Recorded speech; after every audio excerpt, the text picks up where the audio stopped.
Ada satu ketentuan yang sering diabaikan. Informasi yang beredar dari potongan pernyataan politik dapat disalahpahami seolah-olah sudah menjadi aturan yang memengaruhi kepastian penghasilan dan perlindungan masa tua. Kalimatnya terdengar tenang, tetapi tafsir yang keliru bisa menimbulkan kebingungan yang tidak perlu. Sejenak, mari berhenti sebentar dan pastikan apa yang benar-benar disampaikan, di mana dan dalam konteks apa. Apakah setiap pernyataan tokoh otomatis menjadi keputusan negara? Apakah setiap dinamika partai langsung berarti perubahan kebijakan yang menyentuh pensiun, penyesuaian penghasilan, atau jaminan masa depan? Dan apakah kita sudah melihat rujukan, istilah, serta batas-batasnya dengan utuh, bukan hanya dari cuplikan? Di bagian ini, kalimat-kalimat kunci akan ditata kembali secara lengkap, lalu keputusan-keputusan resmi, titik verifikasi, dan aturan pembacaan informasi akan dijelaskan lebih rinci pada bagian akhir agar tidak ada ruang bagi salah tafsir. Bagi banyak pensiunan, terutama yang pernah mengabdi sebagai ASN, TNI, dan Polri, ketenangan hidup sangat dipengaruhi oleh kepastian informasi. Ketika berita politik ramai, sering muncul kekhawatiran yang sederhana namun penting. Apakah ada perubahan arah yang bisa berimbas pada kebijakan negara, termasuk pengelolaan program jangka panjang, dan bagaimana kita harus menyikapinya? Kekhawatiran itu wajar, bukan karena perlu panik, tetapi karena masa tua membutuhkan kepastian dan keteraturan. Karena itu, yang perlu diperhatikan bukan gosip, melainkan cara memilah. Mana yang benar-benar pernyataan dalam forum resmi, mana yang hanya interpretasi, dan mana yang sudah masuk tahap penetapan melalui mekanisme negara. Dalam naskah ini, fokusnya adalah menempatkan satu tausiah politik keagamaan secara tepat, agar pesan moralnya dipahami, dan agar kita tidak menempelkan makna kebijakan yang sebenarnya tidak disebutkan. Apa artinya bagi Bapak dan Ibu pensiunan? Artinya, setiap kali ada pernyataan tokoh di forum besar, kita perlu membacanya dengan dua lapis kehati-hatian. Lapis pertama adalah isi pernyataannya sendiri. Apa yang benar-benar diucapkan, rujukan apa yang dipakai, dan contoh apa yang diberikan. Lapis kedua adalah statusnya. Apakah itu nasihat nilai dan etika, ataukah pengumuman kebijakan? Dalam kasus ini, yang disampaikan adalah tausiah yang mengaitkan konsep iman, sabar dan syukur dengan pilihan politik. Itu penting sebagai bacaan moral dan cara memahami dinamika, tetapi bukan naskah peraturan. Maka sikap praktis bagi pensiunan adalah menahan diri dari kesimpulan cepat, tidak mengubah langkah apapun berdasarkan cuplikan, dan memastikan setiap informasi yang dianggap berdampak pada hak-hak penghasilan atau layanan hanya diikuti bila berasal dari kanal resmi dan dokumen resmi. Dengan pendekatan ini, ketenangan terjaga dan risiko salah langkah bisa ditekan. Sekarang, mari tetapkan beberapa konfirmasi kunci dengan bahasa yang hati-hati dan resmi. Yang sudah pasti dan dapat dipastikan dari sumbernya adalah ada acara buka puasa bersama yang diselenggarakan DPP Partai Nasdem di Nasdem Tower Jakarta pada 20 Februari 2026. Dalam acara itu hadir lintas partai dan lintas agama, termasuk pihak yang berada di pemerintahan dan pihak yang berada di luar pemerintahan. Dan dalam kesempatan itu, KH Zulfa Mustafa, Wakil Ketua Umum PBNU serta keponakan Wakil Presiden ke-13 RI KH Ma'ruf Amin menyampaikan tausiah yang mengurai definisi iman sebagai dua bagian, sabar dan syukur, serta mengaitkannya dengan sikap-sikap politik di Indonesia. Yang juga tegas ada dalam sumber adalah penjelasan definisi, syukur adalah memperlihatkan anugerah saat diberi anugerah, dan sabar adalah menahan diri, mampu mengambil tetapi memilih tidak mengambil. Yang masih perlu ditempatkan secara proporsional dan tidak boleh dibaca melampaui teksnya adalah segala dugaan bahwa pernyataan tersebut otomatis berarti perubahan kebijakan negara. Dalam sumber yang dibahas adalah etika, contoh sikap, serta pandangan tentang peran agama dan kekuasaan, bukan penetapan regulasi. Jadi, kesimpulan resminya, ada pesan nilai yang disampaikan di forum besar, tetapi statusnya tetap sebagai tausiah, bukan dokumen kebijakan. Untuk menjaga urutan yang jelas, mari gunakan alur waktu yang rapi. Pada 20 Februari 2026, DPP Partai Nasdem menggelar buka puasa bersama di Nasdem Tower Jakarta. Dalam forum itu, KH Zulfa Mustafa menyampaikan bahwa dalam Islam, iman pada hakikatnya terdiri dari dua bagian utama yang saling melengkapi, sabar dan syukur. Ia lalu mengaitkan dua kategori itu dengan kehidupan politik di Indonesia dan menyatakan bahwa syukur dan sabar ternyata juga berlaku dalam urusan politik. Ia mengawali penjelasan dengan menggambarkan suasana kebersamaan lintas partai dan lintas agama. Ia menyebut pemandangan tersebut sebagai sesuatu yang membuat bangsa kuat karena orang yang berada di pemerintahan dan yang di luar pemerintahan dapat duduk bersama dalam suasana yang tertib. Masih pada 20 Februari 2026, Kiai Zulfa mengutip ungkapan Al-Ghazali yang ia sebut baru saja ia baca, Al-Imanu Nisfani. Ia menjelaskan bahwa iman itu sebenarnya hanya dua, nisfun sabrun, separuh iman adalah sabar, dan nisfun syukrun, separuh iman adalah syukur. Ia menyebut rujukan itu terdapat dalam kitab Ihya Ulumuddin Jilid 4. Dari situ ia menekankan bahwa kualitas iman tampak dari bagaimana seseorang mengimplementasikan syukur dan sabar dalam kehidupan nyata. Ia kembali merumuskan definisinya secara sederhana. Syukur adalah memperlihatkan anugerah pada saat diberi anugerah, sedangkan sabar adalah menahan diri. Pada 20 Februari 2026, untuk memberi contoh penerapan sabar dalam politik, ia menyampaikan apresiasi dan mengatakan perlu angkat topi kepada Surya Paloh dan kepada Bu Puan. Ia menyebut Bu Puan, walaupun ditawari jabatan menteri oleh Prabowo, memilih tidak mengambil. Menurutnya, bisa diambil tapi tidak adalah sabar. Ia menambahkan bahwa sabar seperti itu dapat dimaknai sebagai zuhud atau qanaah dengan merujuk istilah yang ia kaitkan kepada Imam Ghazali. Lalu, ia membandingkan dengan PKB. Dalam contoh yang ia kemukakan, ia mengatakan PKB tidak memilih sabar, melainkan memilih syukur. Ia menyampaikan itu dalam suasana yang tetap hormat, diselingi tawa ringan, tetapi pesan utamanya tetap, ada pihak yang menahan diri, ada pihak yang menerima sebagai bentuk syukur, dan ia membaca keduanya sebagai dua sisi yang dikenal dalam ajaran.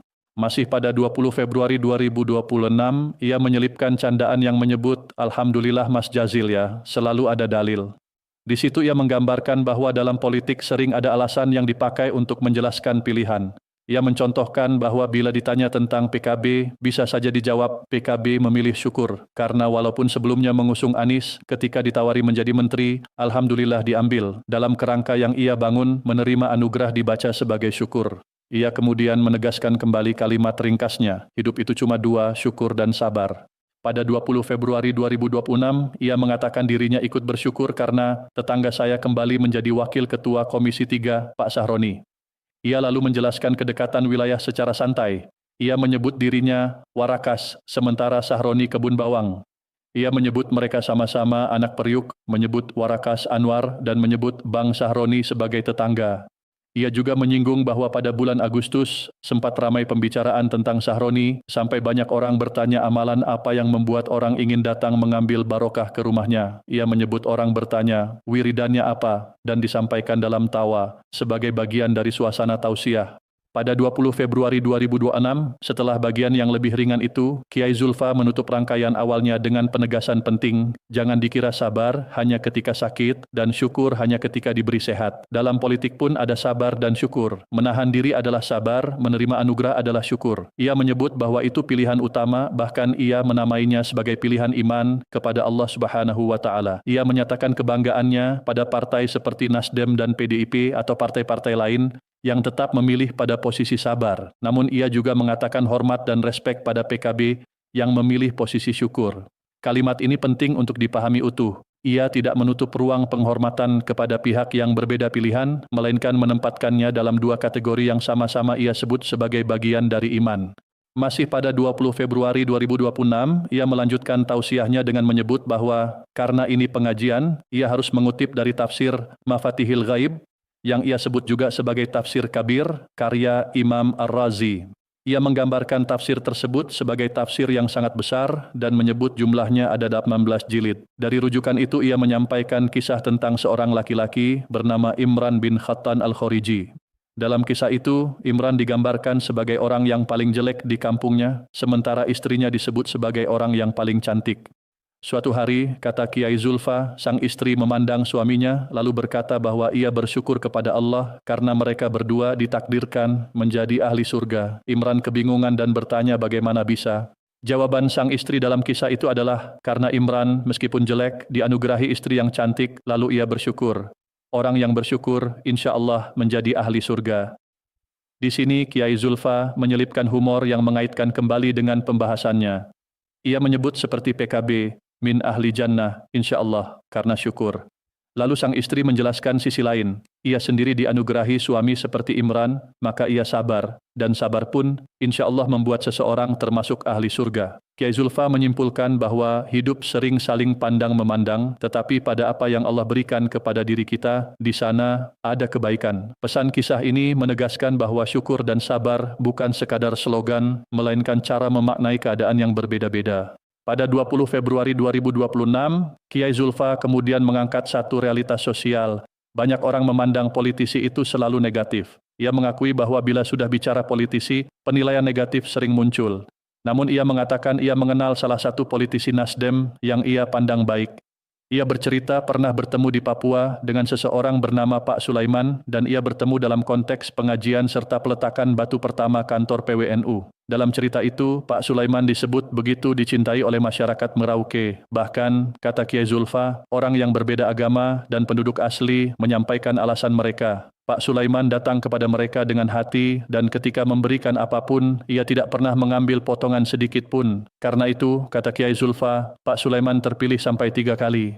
Ia menambahkan bahwa ia tidak tahu apakah itu akan sampai seumur hidup karena hal itu tidak mudah. Namun inti yang ia tekankan adalah masih ada politisi yang baik dan bekerja dengan bersih. Pada 20 Februari 2026, ia memperluas pembahasan ke hubungan agama dan kekuasaan. Ia menyebut pandangan Al-Ghazali dan juga Imam Al-Mawardi bahwa ad-dinu wal mulku tau'amani, agama dan kekuasaan seperti saudara kembar. Ia menjelaskan bahwa agamawan, kiai, ulama adalah asalnya, sementara para politisi dan pemimpin seperti ketua DPRD, menteri, presiden, wakil presiden, pemimpin partai adalah penjaga. Ia menegaskan bahwa negara tanpa ulama dan tanpa unsur spiritual bisa hancur. Dan sebaliknya, agama tanpa yang menjaga melalui kekuasaan yang mengatur kehidupan bersama juga bisa hilang. Pesan ini disampaikan untuk memperlihatkan pentingnya keseimbangan, bukan untuk mempertajam pertentangan. Masih pada 20 Februari 2026, ia menutup dengan analogi kebangsaan. Ia menyebut Soekarno sebagai insinyur dan ahli matematika. Ia mengatakan bahwa ketika mendirikan negara, Soekarno menjelaskan dengan teori matematika. Pecahan-pecahan berbeda tidak akan bisa dijumlahkan kecuali bilangan pembaginya disamakan. Ia memberi contoh bahwa 1/2 tidak akan pernah bisa ditambahkan dengan 1/3 sebelum pembaginya disamakan. Ia mengatakan penyamaannya menjadi 1/6. Dari situ ia menyimpulkan bahwa Indonesia memiliki banyak pecahan, multi agama, multi etnis, multi kepentingan politik, dan multi kepentingan ekonomi. Namun Indonesia dapat dipersatukan oleh bilangan pembagi yang sama, yaitu Pancasila, yang sampai saat ini dijaga bersama. Di bagian akhir, ia menyampaikan terima kasih dan salam penutup, kemudian naskah acara menutup dengan ucapan terima kasih atas waktu menonton tayangan ini, serta ajakan mengikuti konten dari podcastnews.id. Setelah memahami alur ini, mari masuk pada jalur panduan yang bisa dilakukan oleh para pensiunan secara tenang, tanpa mengubah apapun yang telah menjadi hak dan rutinitas harian. Langkah pertama adalah menempatkan informasi pada jenisnya. Bila informasi berasal dari tausiah, pidato, atau pernyataan tokoh, perlakukan sebagai bahan pemahaman nilai dan bacaan situasi, bukan sebagai dasar perubahan administrasi. Langkah kedua adalah menunggu dan memeriksa bila ada klaim bahwa sesuatu sudah berubah. Pemeriksaan dilakukan melalui kanal resmi dan dokumen resmi, karena hanya dokumen resmi yang memiliki aturan verifikasi, titik keputusan, dan ketentuan pelaksanaan. Langkah ketiga adalah menyimpan rujukan dasar yang sering dibutuhkan. Bila suatu saat memang ada pembaruan layanan, identitas diri, data kependudukan yang sesuai, dan catatan rekening yang digunakan untuk penerimaan hak. Ini bukan karena ada perubahan yang diumumkan dalam tausiah tersebut, melainkan karena ketertiban dokumen selalu memudahkan bila suatu saat ada proses verifikasi di kanal resmi. Langkah berikutnya adalah menjaga kebiasaan komunikasi yang aman. Jika ada pihak yang menghubungi dan mengaku membawa informasi penting yang katanya berkaitan dengan hak penghasilan, layanan, atau pembaruan data, berhenti sejenak dan periksa sumbernya. Apakah ia mengarahkan ke dokumen resmi yang dapat dilihat melalui kanal resmi, ataukah ia meminta data pribadi melalui percakapan? Dalam urusan administrasi, permintaan data pribadi yang dilakukan tergesa-gesa, apalagi disertai arahan untuk mentransfer uang, membeli sesuatu, atau membagikan kode, harus ditolak. Sikap yang paling aman adalah hanya mengikuti jalur resmi, karena jalur resmi memiliki prosedur verifikasi yang jelas dan tidak meminta langkah-langkah di luar ketentuan. Di titik ini, bagian perlindungan menjadi penting. Kesalahan yang paling umum biasanya bukan pada informasi yang benar, tetapi pada cara orang menafsirkan informasi yang belum tentu resmi. Kesalahan berikutnya adalah menyebarkan cuplikan tanpa konteks, sehingga orang lain ikut khawatir dan mengambil keputusan yang tidak perlu. Ada juga kesalahan yang tampak sepele, namun berakibat memberikan data identitas, nomor rekening, atau informasi sensitif kepada pihak yang tidak jelas. Peringatan anti penipuan harus ditegakkan dengan tegas dan tenang. Jangan pernah menyerahkan data pribadi kepada pihak yang menghubungi secara informal, jangan menuruti permintaan yang tidak bisa diverifikasi di kanal resmi, dan jangan mengikuti arahan yang meminta pembayaran, biaya, atau pungutan yang tidak dapat dipertanggungjawabkan. Dalam urusan hak dan layanan, keselamatan data sama pentingnya dengan ketepatan informasi. Ada pula beberapa keadaan khusus yang sering terjadi pada kelompok usia senior dan ini perlu dibahas secara menenangkan. Kadang ada ketidaksesuaian data, misalnya perbedaan ejaan nama, perbedaan tanggal lahir dalam dokumen yang berbeda, atau perbedaan alamat karena perpindahan tempat tinggal. Ada juga situasi rekening bank yang berubah, rekening yang sudah tidak aktif, atau kendala pencairan karena masalah teknis. Jika menghadapi hal seperti ini, jalur yang paling aman adalah menyelesaikannya melalui saluran resmi dengan membawa dokumen pendukung yang sah dan meminta pencatatan pembaruan secara tertib. Jangan mencoba menyelesaikan melalui perantara yang tidak jelas karena itu membuka risiko penyalahgunaan data. Perubahan alamat atau kontak juga perlu ditangani secara resmi agar informasi layanan dapat sampai dengan benar dan tidak jatuh ke tangan pihak lain. Dalam seluruh rangkaian ini, pesan intinya tetap sama dan harus dipegang tenang. Sumber yang dibahas adalah tausiah yang disampaikan pada 20 Februari 2026 dalam acara buka puasa bersama DPP Partai Nasdem di Nasdem Tower Jakarta oleh KH Zulfa Mustafa, Wakil Ketua Umum PBNU dan keponakan Wakil Presiden ke-13 RI KH Ma'ruf Amin. Isi tausiahnya menekankan bahwa iman terdiri dari sabar dan syukur, mengutip Al-Ghazali dengan ungkapan Al-Imanu Nisfani dan menyebut Ihya Ulumuddin Jilid 4. Syukur dipahami sebagai memperlihatkan anugerah saat diberi anugerah, sabar dipahami sebagai menahan diri. Ia mengaitkan itu dengan politik, memberi contoh Bu Puan yang ditawari menteri oleh Prabowo tetapi memilih tidak mengambil sebagai bentuk sabar yang dapat dimaknai zuhud atau qanaah menurut istilah yang ia kaitkan pada Imam Ghazali. Lalu menyebut PKB memilih syukur, diselingi candaan tentang Mas Jazil yang selalu ada dalil, serta contoh bahwa walaupun mengusung Anies, ketika ditawari menteri, alhamdulillah diambil. Ia menyebut dirinya ikut bersyukur karena Sahroni kembali menjadi Wakil Ketua Komisi 3, menyebut kedekatan Warakas dan Kebun Bawang, dan menyinggung ramainya pembicaraan pada bulan Agustus tentang barokah dan wirid. Ia mengutip tafsir Mafatihil Gaib atau tafsir Kabir Imam Ar-Razi yang disebutnya 18 jilid, membawa kisah Imran bin Khattan Al-Khariji tentang syukur dan sabar menuju ahli surga, lalu menegaskan bahwa politisi tidak selalu negatif dengan contoh Pak Sulaiman di Merauke yang memberi tanpa potongan dan terpilih 3 kali. Ia menutup dengan pandangan Al-Ghazali dan Imam Al-Mawardi tentang agama dan kekuasaan sebagai saudara kembar, serta analogi Soekarno tentang pecahan 1-2 dan 1-3 yang perlu pembagi sama menjadi 1-6 untuk menggambarkan Indonesia yang beragam disatukan oleh Pancasila. Dari semua itu, Bapak dan Ibu pensiunan tidak diminta melakukan perubahan apapun hanya karena sebuah tausiah politik keagamaan. Yang dibutuhkan adalah ketenangan, ketelitian, dan kebiasaan memeriksa sumber.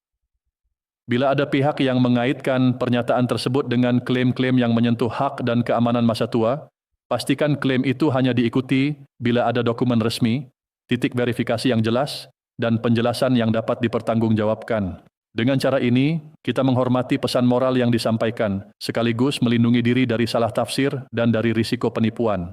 Akhirnya, rangkuman yang paling aman adalah ini. Pahami konteksnya dengan lengkap, pisahkan nilai dan etika dari kebijakan, dan jaga data pribadi melalui jalur resmi. Semoga Bapak dan Ibu selalu diberi kesehatan, ketenangan, dan kemudahan dalam setiap urusan. Terima kasih. Wassalamualaikum warahmatullahi wabarakatuh. Terima kasih atas waktunya menonton tayangan ini. Saksikan terus konten-konten menarik dari podcastnews.id.